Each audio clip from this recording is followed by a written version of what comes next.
Tesla Model 3 sedans are finally arriving in Europe. Here, a couple of them are ready to go. But how well are they going to sell? That's a big question, and I think that's what the immediate future of Tesla depends on. So let's dissect that topic and see how well they can do in Europe. And of course, there's still China, because right now in the US, as expected, the sales are probably not the greatest. All of this is coming up next.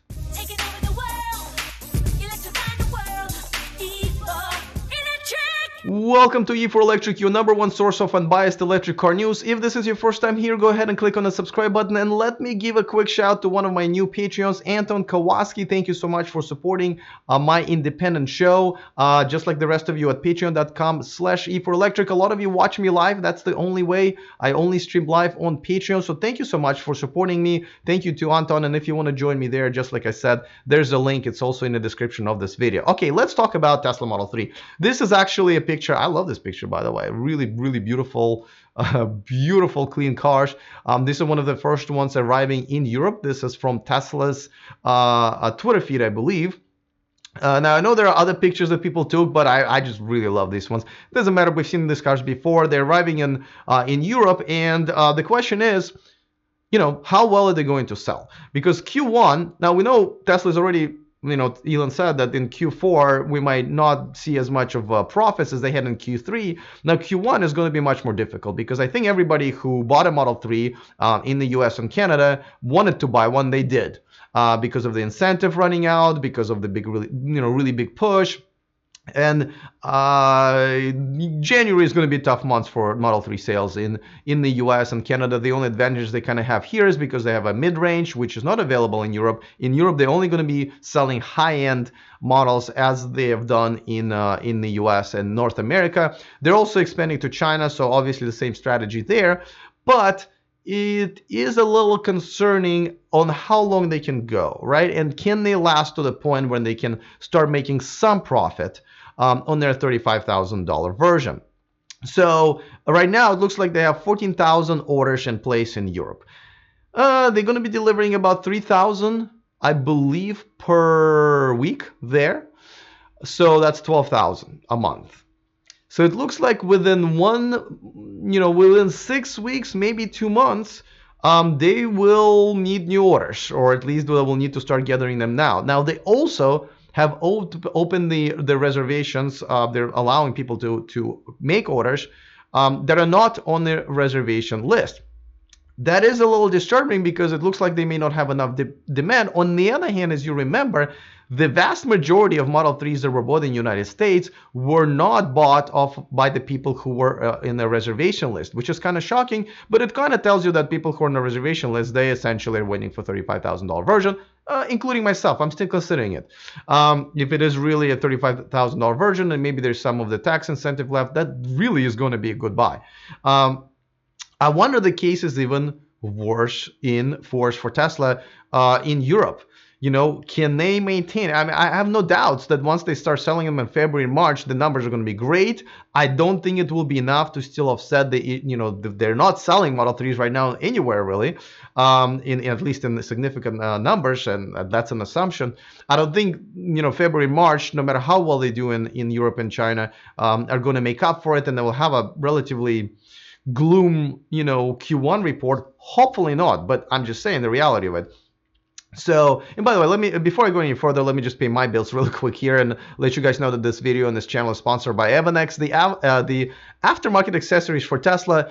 There is a discount code in the description of this video, and of course, Model 3 accessories are all over the place there. And I just had a video a couple of months ago, which you can see on my channel, about all the cool accessories they do have for the Model 3.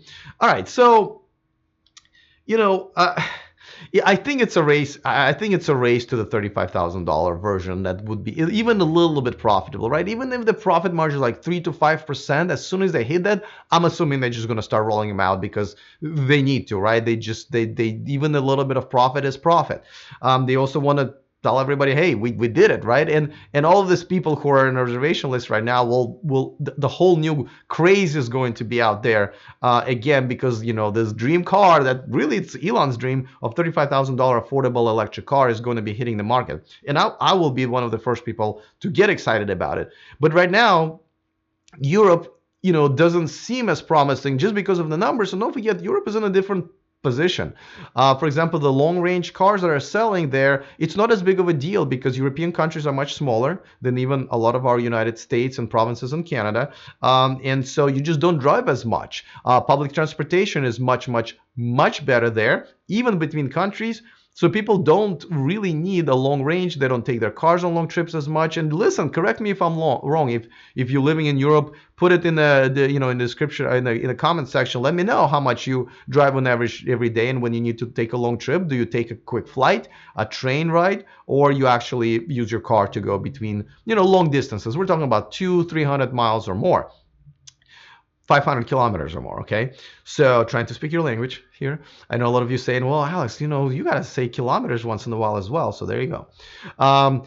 Yeah, so and there is some more competition there coming sooner. We just talked in another video that I just made earlier about the competition heating up for Tesla this year. And a lot of these manufacturers are going to be producing these cars because they're German for Europe first before the US, where Tesla did it the other way around. So for example, the Audi e-tron that I won't be able to get here until probably summer or maybe even late summer, they're already making their ways to their customers in Europe, so Tesla will have to compete with those as well. E-Niro is already there, Kona is already there, and that's what Model 3 is probably going to be competing with. A Leaf is extremely popular. I believe they sold over 40,000 last year, and basically it's the most sold electric car in Europe. Obviously, Model 3 will change that and probably will take over, but nevertheless, there are other options in Europe with even smaller prices, and the long range is not as important.